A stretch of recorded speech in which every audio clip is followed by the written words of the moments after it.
Hello guys. This video will contain 18 tips that can help you become more efficient and effective in School of Chaos. This video is meant to inform players about things that they probably didn't know beforehand. So let's get started.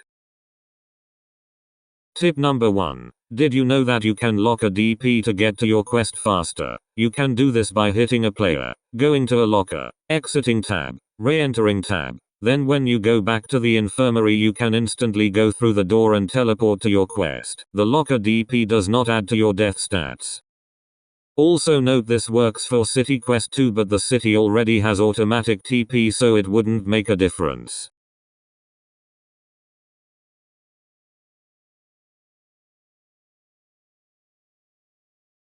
Tip number 2. When you're in PvP and you are fighting a player with NPCs in the area, you can use nearby NPCs to gain rage, and also can be used to counter opponents if the NPC are hostile. This is obvious example for video reasons, but using things such as the kid in the main hall works good too.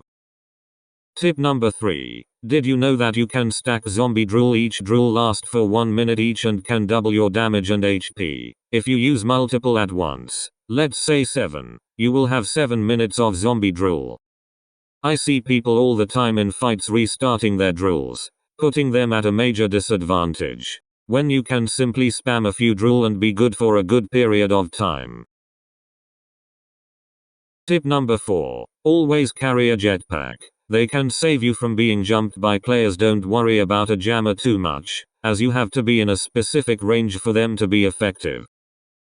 Tip number 5. You can get snow goddesses for 150 VIPs at the pet shop. This is mainly for low levels that want to rack in many kills. Tip number 6. If you're looking for the best weapons to use for PvP, you should go for either the blue sword or the bonja. The blue sword is the best weapon right now though.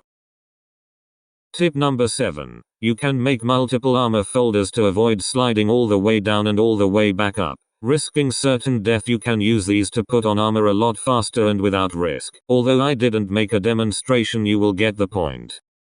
Tip number 8. You can reset the items in the claw machine by leaving and re-entering the infirmary. I don't recommend using the claw machine anymore though, since there are not any good items, although you can use the items you win as a bounty attractor. Tip number 9. If you're a better fighter in close ranges, lure your enemies into smaller rooms such as the classroom or the bathroom in the main hall. You can bait them by getting at a lower HP, because most players aren't really that smart and will just see a low HP and think they can get the kill. Tip number 10. If you struggle with combos or you are in a big gang fight, I highly recommend having 2 energy drink slots so you don't get spam countered to death. Tip number 11. The best bag is the level 90 USA bag. It gives the best bang for its buck. Tip number 12. The cars in the game can drive on water. Could possibly be deadly for swimmers.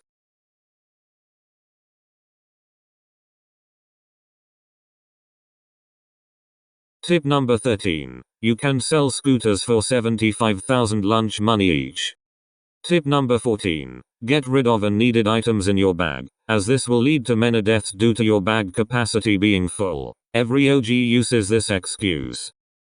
Tip number 15. If you run away from someone after a certain amount of time in a fight, you will gain a loss from them even if they didn't kill you. Tip number 16. Looters are a way to get rare items from people you kill. You can only be looted if you have 1 looter or more. Tip number 17. You can save items that you don't want looted to be looted with this looter secured item. It protects that specific item from being looted. Tip number 18. You can car glitch on seating areas. In the main hall you can use this as a way to protect yourself from damage and fix things, or to just be safe in general. However, you can be countered if you get caged and the opponent hits you immediately while you're in the cage. Let me know how you feel about these tips and comment which one will help you the most. Also thank you. More content soon.